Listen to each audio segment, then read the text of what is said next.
Welcome to the tnAchieves Virtual Community Service webinar. These webinars are designed to provide you, Tennessee Promise students, with an opportunity to learn more about college success tips, careers in your potential field of study, and other topics we think you will find interesting while you are navigating your educational journey. These webinars will also help you complete your community service requirement while it may be difficult for you to do so at this time. A few housekeeping details before we get started. By logging in as a tnAchieves student, we are able to track your attendance and how long you remain actively engaged during the webinar. Once you complete the webinar, you will automatically be given credit for 1 hour of community service. We will track how long you watch, and if you do not watch the webinar in its entirety, you will not receive credit. You do not need to complete the community service form for these webinars. tnAchieves will log your hours for you.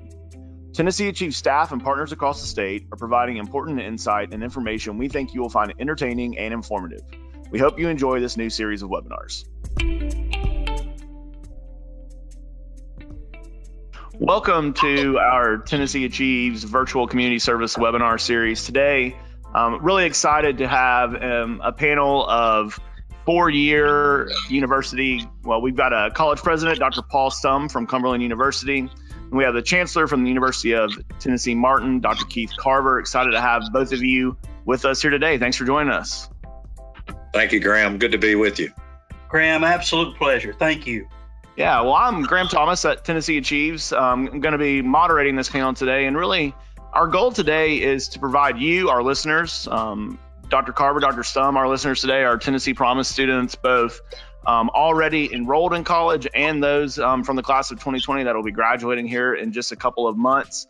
But to provide you, Tennessee Promise students, with valuable information about transferring. And we're also going to talk to you a little bit about starting at the four-year university. So I think that you're going to find some information here that's going to be really helpful as no matter where you are in your educational career, educational path, you're going to have information I think you're going to find really useful today. So with that, guys, we'll jump right in. Chancellor Carver, we'll start with you. If you want to tell us a little bit about yourself, a little about your background, where you went to college, degrees that you've earned, and then share a little bit about UT Martin with us. Sure, absolutely. You know, I am a lifelong Tennessean. I've worked at the University of Tennessee full-time, really since 1997, and then part-time for several years before that. And sort of native of West Tennessee, consider myself a West Tennessean, although I've worked at UT's campuses in Martin. I've worked at the UT campus in Memphis at the Health Science Center, worked at Knoxville for a long time, but then had the opportunity and worked with the UT system, but had the opportunity to come back here in 1997. A couple things about UT Martin. We are the smallest public in the state of Tennessee in terms of the four-year publics. Been here in Martin since 1900. Officially became part of the UT system in 1927. 7,300 students currently, and while we are primarily a regional, 65% of our students come from about 120 miles of campus. Do have students at Martin from 44 states and 21 countries. So when you think of a campus our size with that many drawing from that large of an area, you'd think it would be huge class sizes, but the truth is our average class size this spring is just 23 students per class, and we're proud of that. We think that makes UTM much like many of our private school peers, and we love it here. About 100 different degree programs in 5 colleges. And biggest majors at this time are criminal justice, and then have an awful lot of agriculture majors. Have over 1,000 students that are majoring in agriculture right now, and have awful lot of folks in the natural sciences, and I think rounding out would be education and nursing. Dr. Carver, you talked a little bit about that average class size at 23. What do you think? Why do you think that's an advantage for students, specifically probably when students think UT is this maybe sometimes big, scary place? Yeah, absolutely. I think the biggest part, and it's probably like what you're going to hear from my colleague at Cumberland is the advantage is twofold. One, your faculty member is going to know who you are. So whether you're in class or in the grocery store, you're going to be interacting with a faculty member that's just because of the numbers are going to know your name. But not only that, they're going to know what you're wanting to do with your life, where you're wanting to go to law school, or whether you want to go back and run your family business back home. So you become much more than just a student. You've got some great opportunities to be mentored in the classroom. And I think on the other side of that is the student interaction. You're going to be doing group projects, and you're not in a lot of large lecture halls. So really, as soon as you get on campus in class, you're going to meet a lot of students. And with the small class sizes like that, I think it's a real advantage. Great. Thanks so much for following up with that. Dr. Stumb, what about you? You want to tell us a little bit about yourself and a little bit about Cumberland University? Be happy to, Graham. Again, I'm Paul Stumb. I'm a native of Nashville, Tennessee, and I, although I've lived in 4 states and 3 different countries, most of that courtesy of the United States Navy, with whom I served for a number of years. I'm a Tennessean through and through as well. I went to undergrad down at Auburn University, south of here, but got back as quickly as I could, and went to grad school both here at Cumberland and also at UT Knoxville. Studied engineering in school and worked in Oak Ridge, Tennessee, over in the nuclear weapons complex for the first few years of my career. Joined Cumberland full time in 2005. I was actually an adjunct in 2003, adjunct professor here, and then joined full time as a professor and then dean of the Labrie School of Science, Technology, and Business in 2005. And then in 2015, now 5 years ago, took over as president and have the best job, I think, on the planet. People often, though, refer to me as Dr. Stumb, but I'm not a real doctor like my wife. In fact, my oldest granddaughter was recently having a conversation I overheard with one of her friends where she said she heard somebody call me Dr. Stumb, and she said to her friend said to her, "Is your papa a doctor?" And my granddaughter Callie said, "Yeah, he's a doctor, but not like my mama. He's not the kind that helps people." So I think he was right on with that. We're fortunate to have 4 grown children and our 6th grandchild on the way in a few months, about 5.7 grandchildren at this point, and just love being here in Middle Tennessee. Cumberland University was founded in 1842 and is one of the oldest institutions in the state.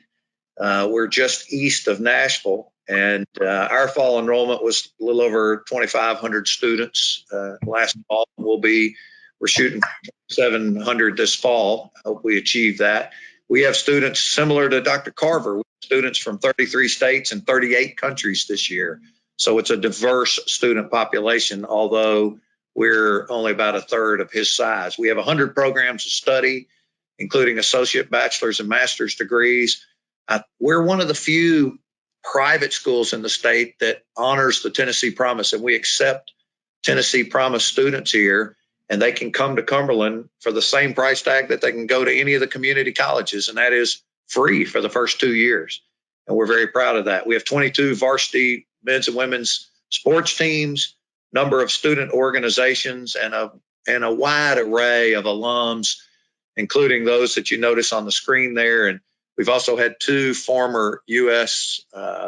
Supreme Court justices that are graduates of our institution. So we have a venerable and rich history, and we're continuing to build on that. That's really great. I appreciate the background on Cumberland. One of the things I see that listed here on this slide, 55 plus student organizations. We've recorded one of these webinars with professors from across the state at some different institutions. They talked about how important it is to be connected to campus. Why do you think that's so important? You know, the college experience is one that is very unique. And if you don't get connected on campus, you won't realize the value that you could otherwise. Most people, I think if you talk to most older adults that went to college and you ask them to reflect on what one of the most rewarding, interesting, fun times of their entire life has been, many of them will tell you it's times they spent in college. And a lot of that is not because of what they did in the classroom, but because of the way they were connected with their friends, with their peers, with their sorority sisters and fraternity brothers, with their club members, with their sports teams, with the band and their musical groups. A lot of the connections they have that become lifelong friends are those they make through student organizations while a college student. That's great. I know I learned a lot being involved on campus, and it really helps to shrink campus down, I think, as well, when you're especially at a larger institution with thousands of students like that. Well, we're going to start out. The topic of the day is transferring. So we're going to start out talking about transferring. So Dr. Carver, we will start with you. We have a stat on our Tennessee Promise students. About 85% of Tennessee Promise students that begin at a community college tell us that their ultimate goal is to transfer to a university, but only about 15% of them actually do. Why do you think it's important for students to transfer after they earn their associate degree? Well, for me, it's two reasons. One is really for the residential experience. I think it's incredible when you look at the 4-year university and all the things that go along. I mean, obviously there's great unlimited academic possibilities, but also that social and personal growth, whether you choose to live on or you come on in the place of like a UT Martin, and it's the exact same at Cumberland. Come in and get involved with over 150 different student organizations, and you just there's a richness and diversity to the residential college experience that I think not only is good for academic growth but also personal growth. And the other side of that is just earning potential. When you look at the opportunities from a college or university, a 4-year baccalaureate or master's, or you go on and do a PhD or get a professional degree, just the opportunities that are out there in terms of earning potential. And, I met with a student not too long ago, and Graham, you probably have heard this story, where he was telling me that he really wanted to be a catfish cook. And of course, I appreciate good catfish cooks. I think we all do. But I was talking to him about that, and he said, well, my grandfather did that, and my father does that now, and that's what I'm going to do. And I talked to him, and I told him that was really admirable. I said, but what if you went to Dyersburg State and got your 2-year business degree, and then came to Martin and got that 4-year degree in business and marketing, and what if you then owned a catfish restaurant, and you could be a cook, but you also would have the knowledge, and you could own it and call the shots and build it as you want to. And I just think there's lots of opportunities to do that with the 4-year degree. Yeah, absolutely. I think it definitely opens up a wider career path for you, and the earning potential is right on point there. Dr. Stumb, what about you? What's the benefit of transferring after you earn that associate's degree? Well, I agree with Dr. Carver completely, but I think there are 4 primary reasons. And the first reason that I tell everybody who's thinking about coming to college, whether it's here at Cumberland or at UT Martin or anywhere else, I tell them it's like the guy at the county fair, and almost everybody in this state has been to a county fair. And my grandkids like to go over to that section they call the Midway at our Wilson County Fair, and that's where all the rides are. And I ask these students, I say, the guy, he's standing there with a wooden sign on his chest, and it says, you got to be this tall to get on this ride. And that's the truth of today's not only state fair, but it's also the truth in today's employment market. If you don't have an earned baccalaureate degree today, you're not tall enough to get on a whole bunch of employment rides. You're just not even a candidate. You won't even be considered for a whole lot of jobs today if you don't have that earned baccalaureate degree. Really, just a couple of generations ago, you didn't have to have that. And certainly in my parents' or my grandparents' time, a high school diploma was fine for your whole career. But today, a college degree, a 4-year baccalaureate degree, is tantamount to what a high school degree was a generation or two ago. And a graduate degree today, I would argue, is tantamount to what a baccalaureate degree was just a few years ago. As Dr. Carver said, the number 2 reason is clearly the earnings potential. And there have been a whole lot of studies to document this. You can look it up easily online. But on average, somebody with an earned baccalaureate degree earns about $20,000 a year more than someone without a baccalaureate degree. And over the course of a 50-year on average career, that equates to $1 million, 50 years times $20,000. And $1 million can transform the lives of a college graduate, and not just them, but their progeny, their offspring. And by the way, I would tell you that these numbers reflect averages. There are certainly people who are very successful people in life that don't have an earned college degree. And there are also people in life that have an earned college degree that aren't very successful, at least not financially. But on average, your difference in earnings is $20,000 a year. The third thing I would tell you is the people you meet. That's why it's important for people to transfer and earn a baccalaureate degree. To a large extent, people meet their spouses and they meet lifelong friends as a result of their college experience. And oh, by the way, if you go to a 4-year degree school and you meet a lot of people there, then all those people are likely to earn $1 million more over the course of their career. And frankly, most of us would rather be friends with people that have a lot more money. That's why I'm good friends with Dr. Carver, because I know he has a lot of money. I've got too many children, Dr. Stumb, too many children. And then the fourth thing is that you might actually learn something useful. You might learn some practical skills, particularly if you major in something like nursing or accounting or something that positions you to go to graduate school. You might actually learn something valuable or useful if you go and earn a 4-year degree. So those are, in my view, or in my estimation, the top 4 reasons. Yes, sir. I think those are right on point as well. That earning potential, when you put those numbers to it, really speaks to well, it speaks to me. I think it speaks to everyone when you see a number like that. Let's talk a little bit about students that are, we can talk both about transfer students and high school students. What should they be doing right now to prepare to either transfer to a 4-year university or to begin their enrollment at a 4-year university?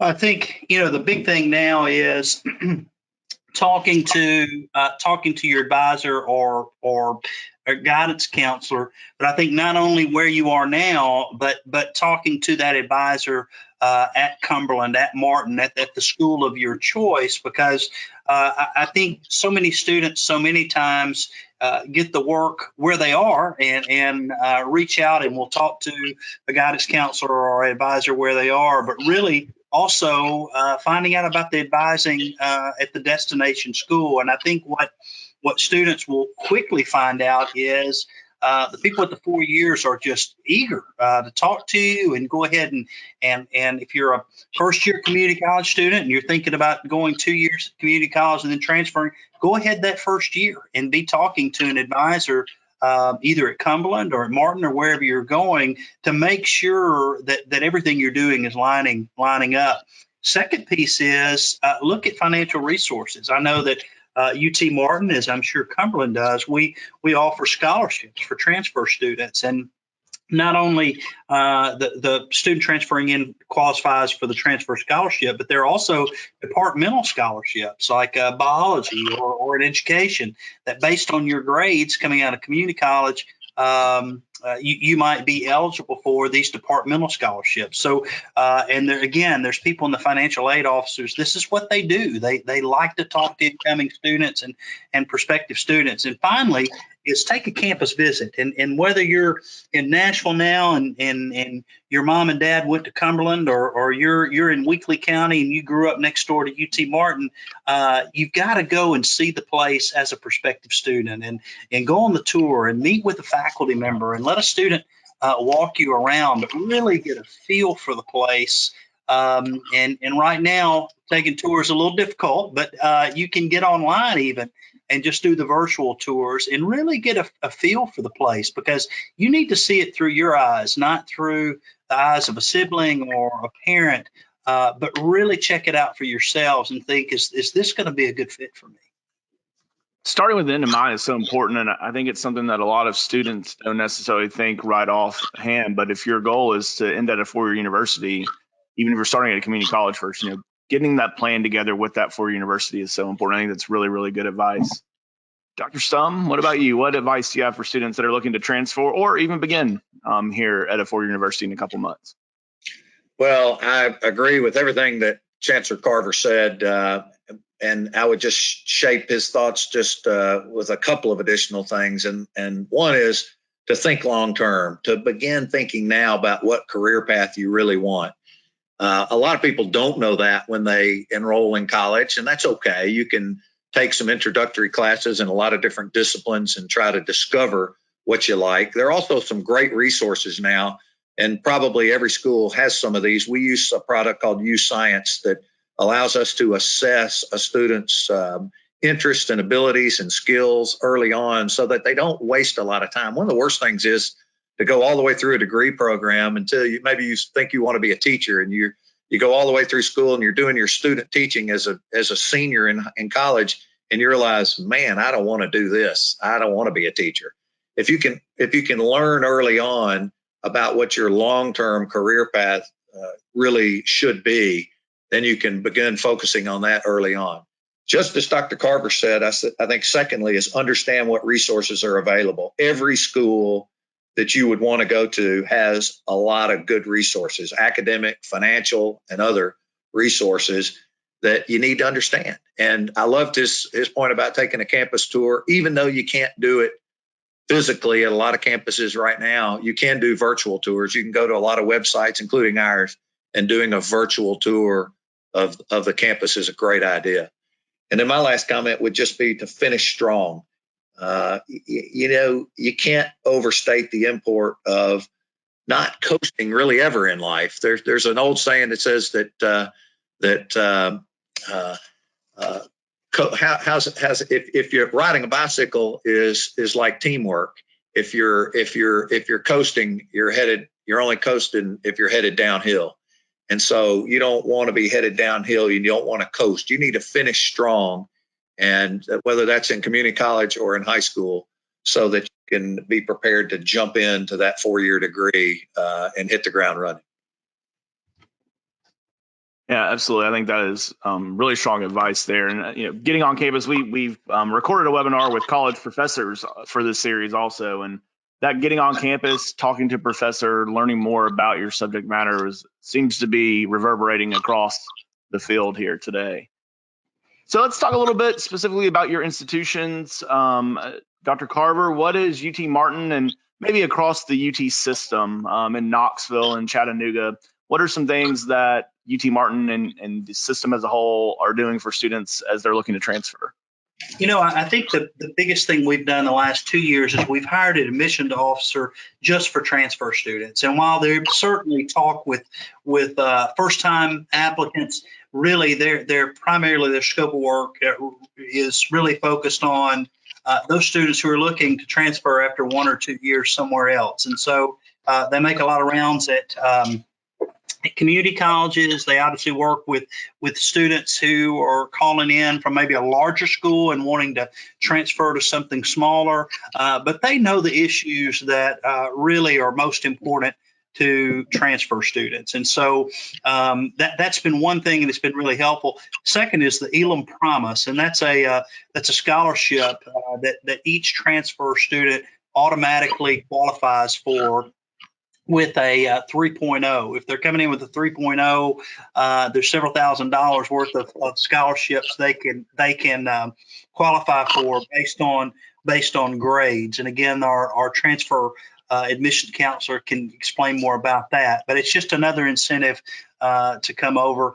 And then finally, the Tennessee transfer pathways have really made it good for all of us to look at. If you start somewhere within a certain major, whether you're at a community college or another 4-year, really, if you're in one of these tracks that of the pathways for degree completion, really it makes it a lot easier for those credits just to transfer over, because I think institutions across the state have done a good job of trying to work together, especially as we go from community college to the 4-year, to make sure those credits are lining up so you're jumping on right as a sophomore or junior when you're coming in from a community college. And with many of our community colleges now in our area, that would be Dyersburg State, Jackson State, and to some extent Columbia State, we've got a dual admission agreement. So if you're accepted in your first year at Jackson State or Dyersburg State or Columbia State, you automatically, if this is going to be your destination, you're automatically a student at UT Martin. You get an ID and you can use the library here, that sort of thing. And you also get information from an advisor. So even though you may not be at the UT Martin campus for a year or two, you're meeting your advisor and you're talking to people in financial aid here. Even though you're just in your first year at the community college. So it's really important. And we've also rolled out this year, this is the first year of the UT Promise, and that means any student coming to UT Martin, if their household income is below $50,000, and if they qualify for HOPE and you meet the admission requirements for the university, then your tuition is paid. So it's sort of another way to provide greater access to students. And this fall, we've got a lot of students that are taking advantage of that, and certainly something I would tell our participants today to look into. And if you just Google UT Promise, it'll promise you. Google will point you right at the landing spot for that page. So, or if you go to the UT Martin Financial Aid page, you can find all the information. But it's a good program, and this will be the first year, and we're excited about it. This transfer pathways have really been a game changer, I think, in higher education in Tennessee. And unfortunately, a lot of students don't know a lot about them. And something that our community college students should definitely be looking into. Dr. Stumb, what about Cumberland? And Cumberland is a part of an organization called TCUA, the Tennessee Independent College University Association, Independent Colleges and Universities Association. What are some of the things that Cumberland are doing, and maybe some of your peers across the state that are making it easier for transfer students? Yeah, Graham, great question. And I think my comments are largely similar to what Chancellor Carver shared. We too, and I think almost every TCUA institution will tell you that they have dedicated enrollment specialists for transfer students. We want to make that process seamless and easy for anybody who wants to continue their education and pursue a four-year degree. And by the way, a lot of those students come from two-year community colleges. A lot of them come from other four-year schools. So that process works well regardless where you're coming from.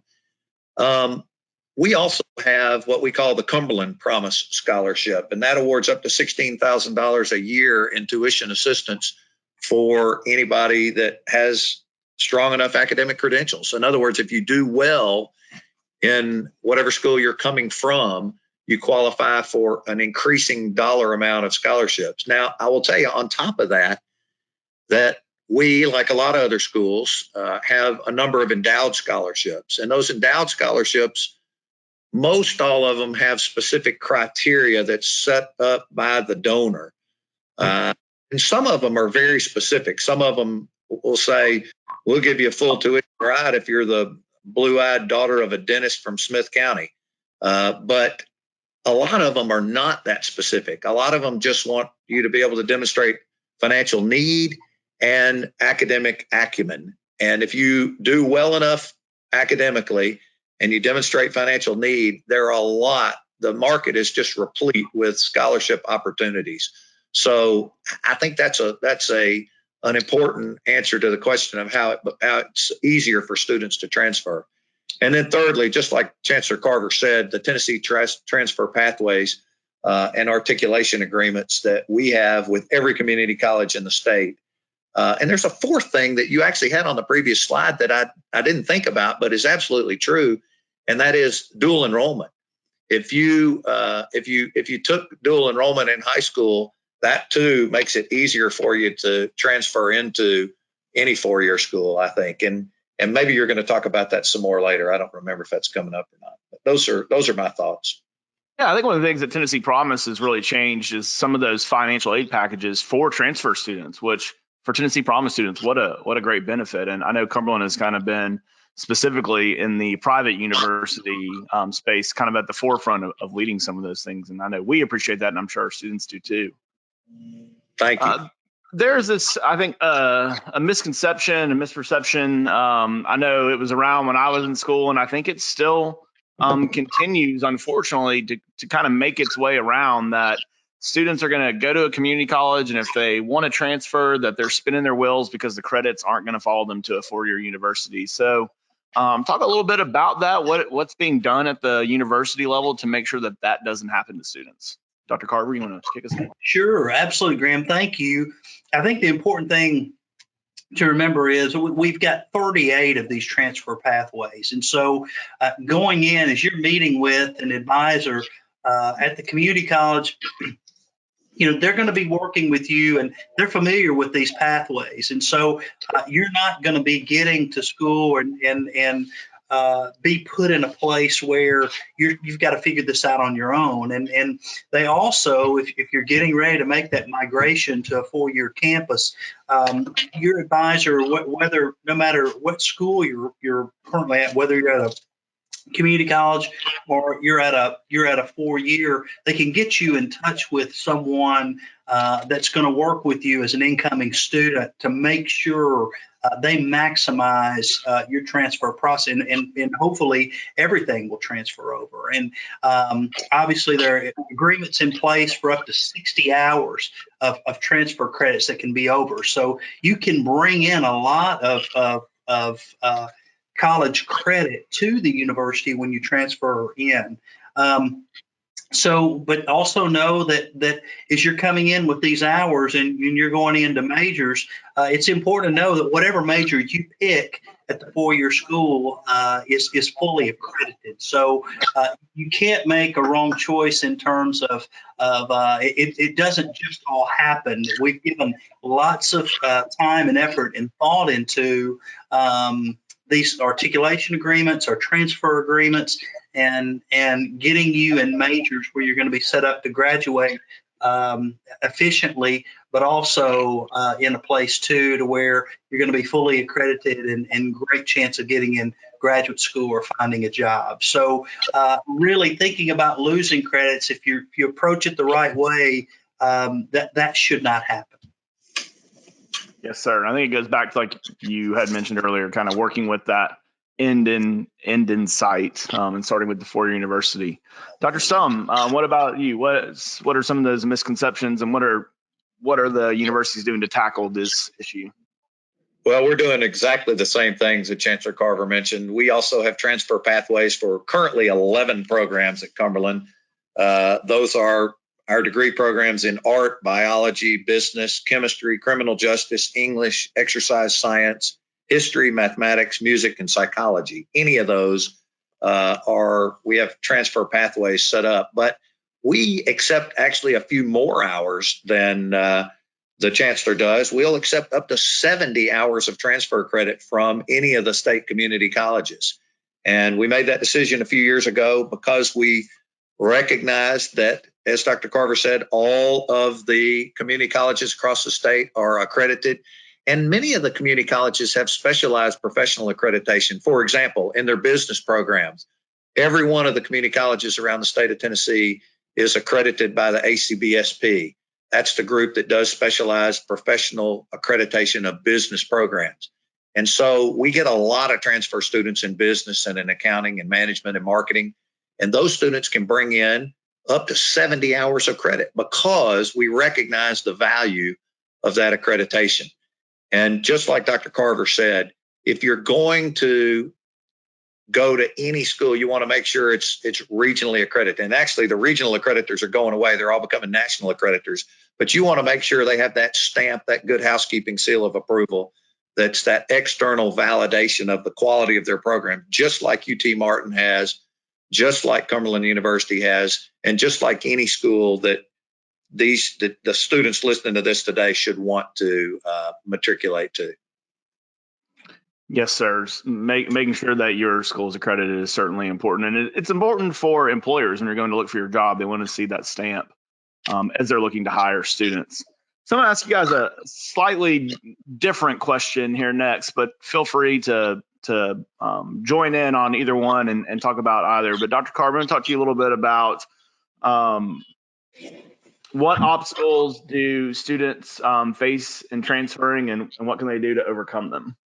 Sure. I think anytime you have just a change from maybe a community college or high school into a college or university campus, it's just such a huge paradigm shift and culture shift. Things are these operate as active 24-hour little cities, and so a lot more activity, and the culture is just different. And I think because of that, isolation can be an obstacle. And I think what students tend to do sometimes is really get in a shell because they are a little shell shocked because it is so different. And I think the one thing that they may see is there also is a larger class sizes and just maybe a little intimidating about approaching a professor or something like that. And I think the answer to that is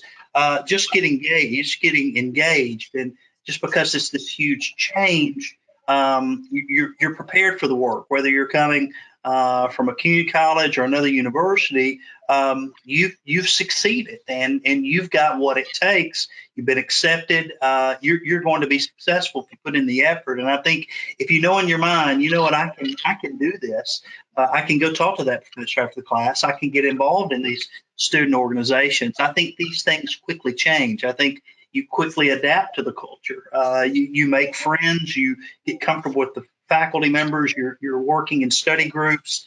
These classes don't seem so big after all. So I think engaging as soon as you can, once you get there, is just key. And getting involved and quickly realizing that I am cut out for this. I'm ready. Yes, sir. Dr. Stumb, I'm actually going to ask you the same question. Then I'm going to ask you guys some different questions. But what are some of those traps that students may find themselves in as they are transferring or considering transferring? Graham, I was in a conversation last semester with a student who wasn't doing particularly well here at Cumberland, and his father had come in, and I was meeting with the two of them, and his father said to me, first comment, he said, Dr. Stumb, he said, my son has enjoyed his time here clearly, but he told me he was majoring in astronomy. And I said, well, sir, I'm sorry to tell you, but we don't have an astronomy major. Why do you think your son is majoring in astronomy? And the boy chimed in at that point. He said, no, Dad. He said, I didn't say I was majoring in astronomy. I told you that I took up space in college. And the matter is, that's pretty much what his son was doing, just taking up space. He wasn't really applying himself. And, coming to a four-year school, coming to any college can be frightening at times, and it requires an adjustment, as Dr. Carver said. I think it's important that you do exactly what he said, and that is get involved. But I think it's also important that you find a school that's a good fit for you. Not every student is going to find that Cumberland is a good fit for them. We are a great school, but we're not the best fit for every student, and we know that. And frankly, neither is any school. And you need to look at several schools and figure out what the best fit for you and your interests and your abilities is. And then lastly, I think once you get there and once you land on where you want to go, it's important to not be afraid to ask for help. And that help comes in a lot of different forms, most notably, I think, academically, but also physically, emotionally, mentally. Almost every school has resources available. We have on-campus health facilities. We have on-campus counseling facilities. We have a university chaplain. We have all kind of people that are there to make sure every student has the maximum chance to succeed and to be successful. Yes, sir. I like that story about taking up space. That's a good one there. I think that's trap some of us may have found ourselves in. I know I may have found myself there a few times in college. All right, so now I'm going to ask you guys a slightly different question. But again, feel free to chime in on either one. And if you have advice that you would like to add, feel free. But Dr. Carver, I'm going to start out with you a little bit and talk to us a little bit about what students that are, or what are the benefits for students to start at a community college and then transfer? Sure. I think that the three things I just wanted to key on, I keep using this phrase, residential experience. I mean, I think that's a wonderful part of the college experience. And like just very similar to Cumberland. You just go, there's a lot more activities you can get involved with. And I know at Martin, we've got over 150 student clubs and organizations, but also, the research opportunities, the opportunities to work with the professor. And we've got a professor that is getting ready, if we're meeting in person this summer, but he's going to go, and we've got a little lodge up on Reelfoot Lake, and they do 6 weeks of research up there, and they stay in cabins, and they tag birds, they tag fish. They keep up with migration patterns, and you have research opportunities with faculty members outside the classroom. And of course, that's wildlife biology, but you've also got it in accounting and marketing and social work, and all these opportunities to work with a professor, and gives you not only grade credit, but also job experience and the ability to check out, hey, would I like a full-fledged internship in this? Or, would I like to major in this? And I think that's a real plus, is the undergraduate research opportunity. But finally, I would say travel study, and you can do travel study at a lot of places, but I think with the 4-year universities, there's so many opportunities to go, whether it's a 10-day, 2-week total immersion, or whether it's semester or 9-month immersion, to go and study, pay tuition, but go and study and get credit from a place like Italy or Spain, or we're launching a new one that we're going to do every year in New Zealand. And we've got music students that go to Central America every year. But the number of students nationally that are getting engaged in travel study, and the number of faculty that are offering that now, to not only host students, but actually to host and go on trips with students, is just phenomenal, and it's exponential growth. And I think those are real opportunities to take advantage of when you're looking at a 4-year. Yes, sir. I did a study abroad experience when I was in college, and it was one of my favorite parts of college. It's certainly something that I would encourage all students to do. Dr. Stumb, what about you? What are the advantages of starting at a 4-year university directly out of high school, or if you have any advantages about going to community college first, either one? Well, I think most students coming out of high school that elect to go to a community college do so for one of 2 reasons. They do it either for the convenience of it, i.e., it's close by, it's close proximity, and they can still live at home and do their first 2 years of college by living at home, or they do it for cost reasons, because it's more affordable for the most part than a 4-year school. So there are schools like Cumberland, we've removed that second barrier because we've made the cost the same, particularly for Tennessee Promise students. So you can come to Cumberland and some other schools for the same price that you would pay at a community college. So if you can overcome that barrier of convenience, and you can figure out a way, either through scholarships or working part-time or whatever, family money, to pay to live on campus and get that residential experience that Dr. Carver referred to, or live in the community, frankly, and or live with a relative, live somewhere near enough to commute to a 4-year school, then I think that is a real advantage. And I think that the advantages are specifically the 3 listed here on the slide. Most people identify with their 4-year school. That's what you hear people, they talk about. They were a bulldog or a tiger, or in our case, a phoenix. And they had that pride. And I think the longer you can be there, the stronger that sense of pride and belonging to your university. I think you also, as also mentioned on the slide here, have stronger bonds with your classmates, your professors, your advisors, your mentors, and your friends. If you go to one school for 4 years, just like spending anywhere for a longer period of time, you're going to develop closer relationships. And candidly, relationships are arguably the most important thing in life. Our relationships with people, and you forge those relationships through time.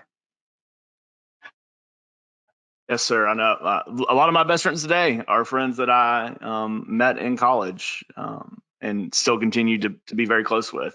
All right, Dr. Stumb, we've got one more question around this topic of four-year college and university. It's a little outside the transferring. But I'm gonna let you go first this time so that Dr. Carver can't keep taking all the best answers.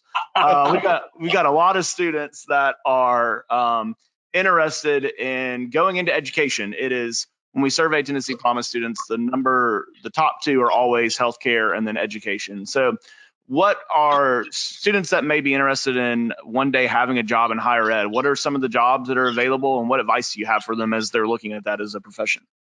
Well, the way I structured my comments on this slide are just for higher ed, but certainly education involves a lot more than that. I mean, we both Dr. Carver and I educate educators, and we train people to be teachers at the high school, elementary school level, as well as the college level. And I would say that most people, when they think of working for a college, in fact, when I sit down beside somebody on an airplane and we're just striking up casual conversation, and they'll say, well, who do you work for? And I say, well, I work for Cumberland University.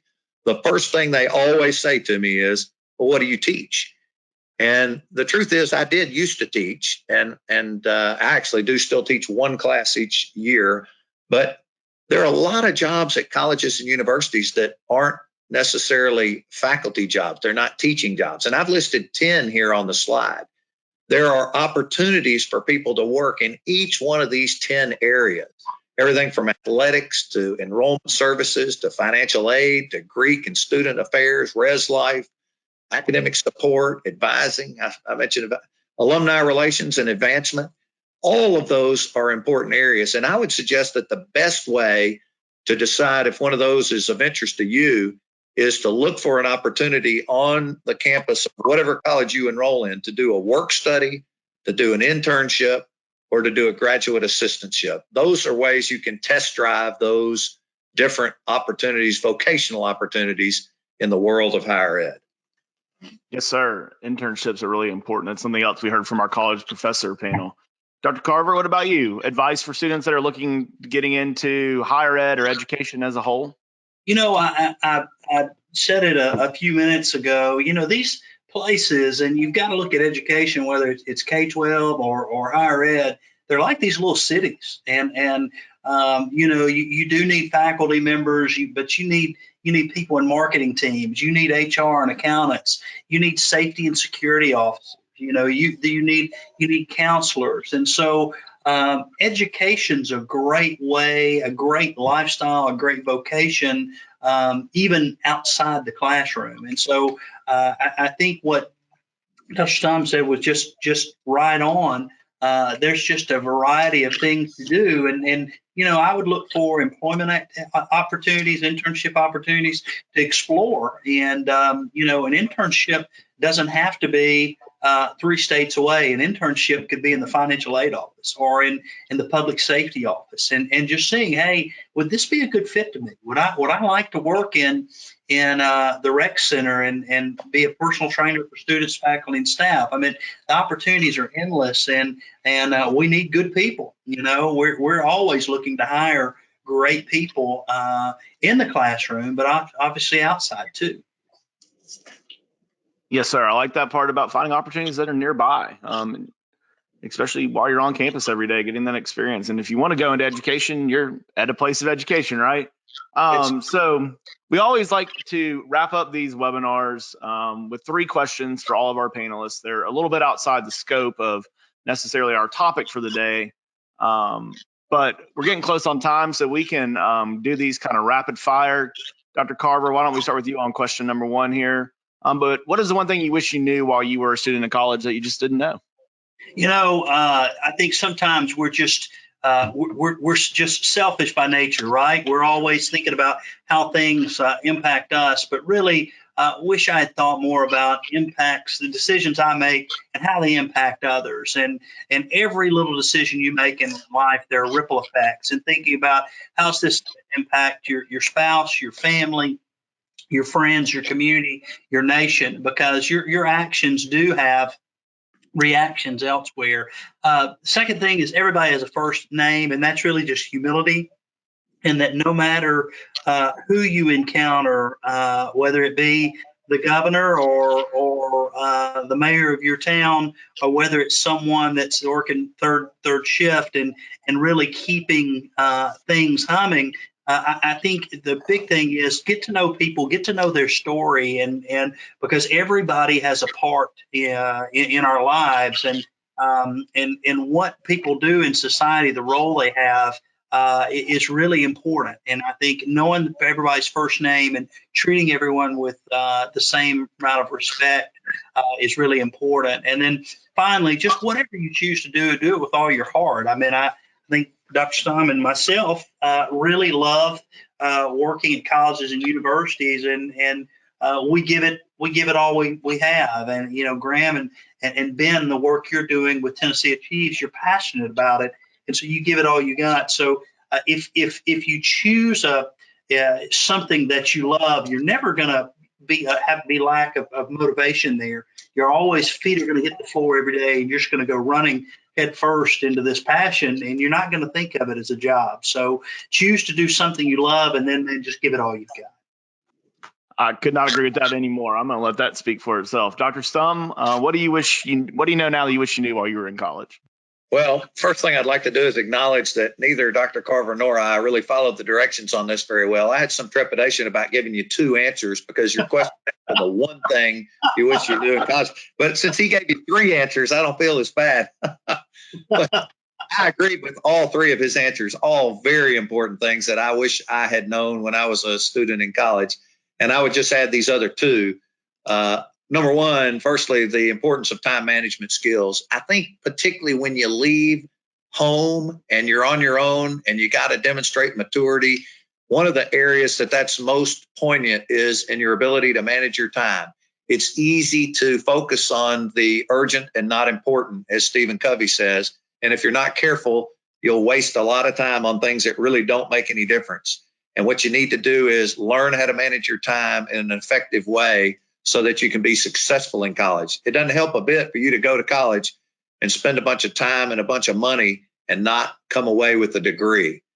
So that's number one. Number two is, and it's really related to what Chancellor Carver said, you got to be nice to everyone. There's an old saying that says, if you can be anything you want in life, be kind. And, there's no reason not to be kind or nice to everyone you come in contact with. And I said at the end, for you never know where they or you might end up someday. As I reflect back at my undergraduate career, there were two people in particular that were undergraduate students with me, one of whom is a guy named Bill Lee, who currently serves as governor of our great state. And another of whom is a guy that I really wasn't very good friends with. I don't think I was not nice to him, but I could have been nicer to him. And frankly, I wish I had, because he's now the CEO of Apple Computer. He's a guy named Tim Cook. And you never know who are going to be the Tim Cooks or the Bill Lees, or it doesn't really matter. They don't have to reach prominence, but people that you need to be nice to. And we all have that ability. Yeah, the old golden rule, right? That's pretty interesting. My mom actually went to high school with Governor Lee, so all that kind of small world sometimes, right? Yeah, that's great. Dr. Stumb, we'll stay with you. We'll let you answer this one first. But this kind of ties into what we were just talking about. But one piece of advice for students, what would it be? Well, I again borrowed from Stephen Covey. And if you haven't read Stephen Covey's The 7 Habits of Highly Effective People, then you should. I would encourage you to read that book. But in that book, he said, seek first to understand, then to be understood. I think it's important to listen to the perspective of others, because as our former U.S. Senator from this state, Senator Baker, said, they just might be right. Yes, sir. Absolutely. Dr. Carver. I think at the end of the day, I agree with everything that Dr. Stumb just said. I think for me, always remember that titles are important, jobs are important, working relationships are important, but really at the end of the day, dinner with your family is important. And you might not be home for dinner, maybe it's breakfast, or you might not be able to make dinner or breakfast, but maybe it's movie night on Friday night. But every day do something with the people that you love and love you and recharge. And a lot of times you may be traveling on the road, but check in and FaceTime with them tonight. Do something every day with people that love you and you love them to recharge. So whether it's dinner with family or a walk and a hike on the weekends, you've got to recharge with those that you love. Dr. Carver, I'm looking at this picture here, and as a University of Tennessee graduate, you had to put one from the swamp in here, huh? Yeah, but you see 3 Tennesseans with UT Martin gear right on the floor. We may have lost that game, Graham, but we came home with $700,000 of Florida money back to the state of Tennessee. All right, there you go. We'll let it pass. That's good. So the last question, either one of you can go first. Just know whoever goes second, you got to finish strong for us. If you could do anything in the world besides leading your respective institutions, what would it be? Well, I'll go. This is Paul Stumb. I think, first off, there's nothing that I would rather do than what I'm doing right now. And Dr. Carver said it a minute ago. He said, if you love your work, then you never have to really go to work. I mean, I love what I do every single day. Some days more than others, but there's really nothing I would rather do. If I were not able to serve in my current capacity as president of Cumberland University, I would like to be a commercial pilot. Dr. Carver knows because I flew over to visit his school couple of months ago into a great little airport they have there in Martin, Tennessee. But I used to fly what his namesake of his university is, the UT Martin. They're the Skyhawks, and I used to fly a little Skyhawk. Now I'm flying a Beechcraft Bonanza, but I like to pilot small aircraft, and I think I'd be a commercial pilot if I couldn't do what I'm doing. I like that. Travel around, see the world, right? Right. Dr. Carver, what about you? If we're the Chancellor at UT Martin, what would be the dream? I used to like to say that I would love to be a minister, but I'm way too flawed. So I think, in all honesty, in all seriousness, if I could figure out a way to be on Kentucky Lake with a pole and a line in the water fishing, that's what I'd love to do. I know that Ben Sterling is operating the back end of our presentation today, is nodding along with that right now.